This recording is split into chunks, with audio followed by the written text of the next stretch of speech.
Please hold. Your call is important to us. Please hold. Your call is important to us.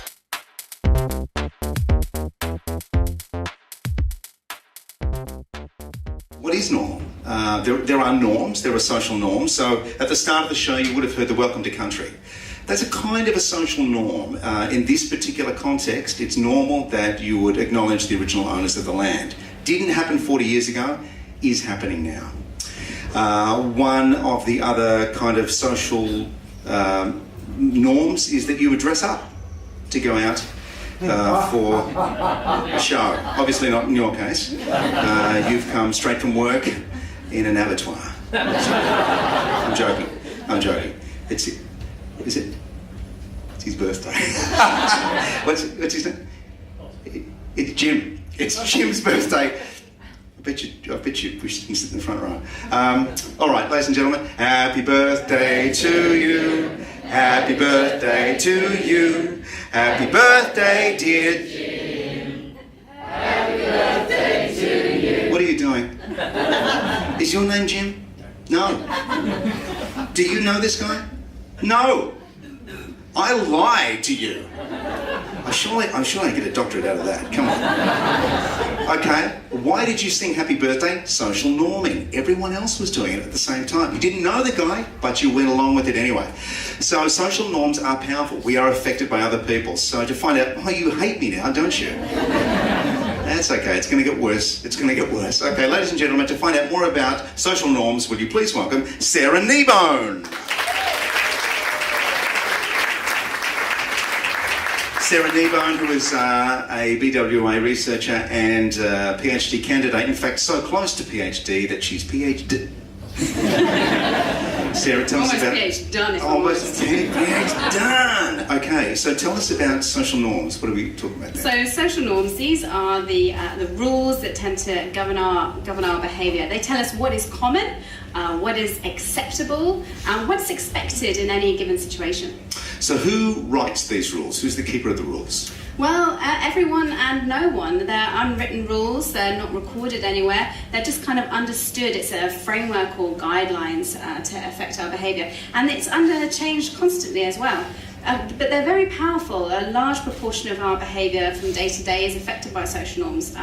Just try going to the office in your pyjamas, or cooking fish in the office kitchen, Jeff. Okay, I did that once, let it go, Sarah. Okay, let's have a look at some social norms now with the next poll. And again, I want you to be honest about this. Have you ever got your phone out on the train because other people have? So it could be on the train, it could be in the queue waiting for the comedy festival, could be in an airport somewhere. Have you ever checked your phone on a date? Now, we don't mean when they've gone to the bar, do we? No, face to face. Face to face. Face to face. Right, so really good date. That's interesting. Wow. Have you? Some people have. And have you ever videoed a gig because you've seen other people do it? So you're watching something, other people do this, you get your phone out. So the answers are coming in now. A lot of people do that on the train. We've got some very weird dating behaviours here. Very bad dates in the audience. And a lot of people breaking copyright law by videoing other people's work.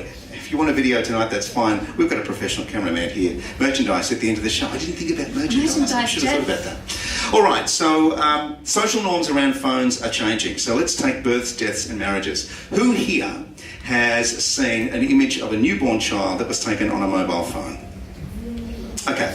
Who has been to a wedding and just as the vows are being taken, and it's so beautiful, people get their phone out just to capture that beautiful moment. At funerals, people are now solemnly producing their phones and taking a selfie with the caskets. Funeral directors don't know what to do, okay? The rules and the norms are changing. And they affect all of us. So let's take a different example. We're in the traffic, okay? So we're driving and someone lets you in. What is the social norm response if someone lets you into the traffic? Just a wave, okay? Just something like that. So what's happening there? So this is a type of social norm. This is known as reciprocity. So reciprocity is when we reward a positive action with another positive action. Right, and social media is full of this sort of stuff. So social media really builds a lot on reciprocity. By seeing what our friends are doing, we have to respond to them in kind. So this is like Facebook likes and comments? Yeah, if your friend likes a picture, then, it's only polite to like something of theirs back. Right. If they comment, probably really should send a comment. Otherwise it's a little bit, it's a little bit lazy. It's a bit lazy, okay. And birthday reminders are another example So of that? birthday reminders, these are the nags that you get. Good morning. Help this person that you met on a beach in Goa 15 years ago celebrate their birthday today. Don't be a bad friend or a bad person. Help them. Don't forget them. Celebrate with them. And it makes you feel a little bit guilty. They're here tonight, actually. No, they're not. Good friends are hard to find. And speaking of hard to find, how does scarcity work? Scarcity is another driver. So scarcity is one of the mobile phone companies use a lot. They're manipulating us before you've even got the phone. So this is things like using pre-releases, pre-orders, special events, driving the idea that there's just a limited number of these amazing devices available. You need to get in quick. And scarcity, perception of scarcity, really drives demand. It's like saying one night only for a comedy festival show. And selling out. Shibba-da-ba! Who's laughing now? Yep. To people who didn't produce any merch, Jeff, that's it. I didn't produce any merch. I don't have a t-shirt. Yeah, okay. So Facebook likes and all of that sort of stuff. So what do they do? They build up this hype about what's going on with the sales? They build up a big hype about what's going on. And you can see it. You often see it. You see the lines of people stretched down the street. You see people staying for days, waiting, queuing up to get their hands on the latest beautiful thing. And then the next pictures of people with this euphoric look on their face, like, as they come out with this new device. So what are the social norms the companies are trying to establish? They're trying to show you that these phones are the business. They're trying to show you that it is normal. They're objects of desire. It's normal to want these phones. It's normal to want these phones so much that you're willing to camp out on the street for several days to get one. Now, normally we would see people sleeping on the street as a systemic societal issue, not when there's a new phone coming out. It's true. Social media gets up to some very dirty tricks, and we are going to do a little bit of an exercise right now where we expose some of the dirty tricks of social media, but we're going to do it in a very interactive way. So the way this is going to work is Sarah will talk about the wonderful, joyous things that social media produce, and she'll get a yay! Can we practice that now from Sarah? Yay! I will reveal the nasty, manipulative, dirty tricks behind it, and I am going to get a boo, and we'll practice that. I can feel the hate in the room right now. Okay, so take it away, Sarah. So, Instagram only takes a few seconds to upload new images. Yay! That delay isn't the app loading, it's building anticipation, you idiots! Facebook helps me share interesting tidbits with all my friends. Yay! That's you checking your feed like a pigeon or a rat. You're animals! When I text, I can see 3 little dots come up which show that my friend is getting back in touch with me. Yay! That's how they keep you hooked, you're junkies. Thanks to autoplay, the next chapter or episode starts playing without me having to get the... Wait for it. Without me having to dig underneath my own butt cheek to find the remote. Yay! That's why you lost most of Easter, binge watching The Vampire Diaries and eating 6 tubs of cookie dough ice cream, and now look at you. So, yay is fun, isn't it? Yeah?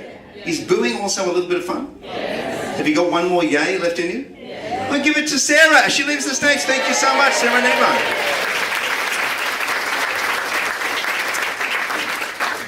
Booing is fun. Moral outrage is fun, and it's something that we pile on when it comes to social media. So we're all aware now that there are campaigns on social media based on outrage. Outrage is an engine of social media. It's really easy to trigger. You don't have to think about it, you just have to feel it. And the funny thing about humans is that they can feel outrage on behalf of other people without having actually experienced the thing that caused the outrage themselves.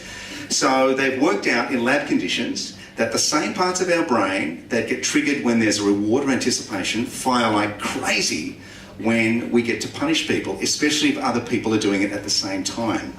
So basically what they're saying is that phones are like a Skinner box for social shaming. We can keep pounding away on that button without any fear of retaliation.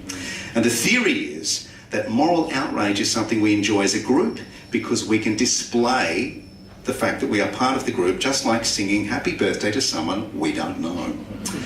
Ooh.